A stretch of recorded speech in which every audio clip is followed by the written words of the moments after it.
Naisipan ko mga boss na isulat yung solusyon ng 12 versus 1 mga boss, no? Nang sa gayon ay hindi ko malimutan. Ngayon 2025 na, at least pwede ko lang i-review mga boss, no? Kaya gusto kong i-share sa inyo mga boss yung mga na-i-record ko noong araw. Okay? Ito yung pinakamabilis na mga boss, no? Paraan sa pagtalo ng nasa 4. So maraming paraan ng pagtalo ha. Pwedeng talunin itong nasa 1 ng 3 kain lang. Pwedeng 4 na kain. Pero ito yung ituturo ko sa inyo mga boss. Pag nasa 4 to 15 lang. Pag 416 niya, 313 lang. Pagkain. Tapos tira ka mga boss sa 62. Pag 416 niya, pagkain ka lang mga boss. Tapos 416, pabalikin mo lang mga boss sa 116. Tapos dito ka sa 106. Dalawa yung option mga boss, no? 14, 15 or 1416.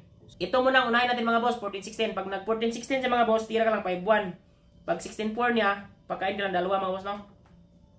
Tapos, pagkain. Okay? Talo na mga boss. Balik natin. Ang keymob is 215. Pag ganyan, 313. Pagkain. Balik. Tapos ganyan. 62. Pagkain dalawa. Pagkain. Pabalikin. Tapos 10.6. So, kanina mga boss, dito kumain, no? Ang ginawa mo is 5.1 lang. Paano naman mga boss kung mag 14.15? Medyo malalim ito mga boss ng konti.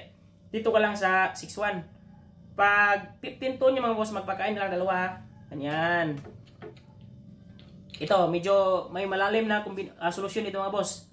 Dito ka lang mga boss sa 12.7. Pagpasok niya, dito ka lang sa 1.16. Para pagdama ni mga boss, 9.5 lang. So, ubos pa rin mga boss, no?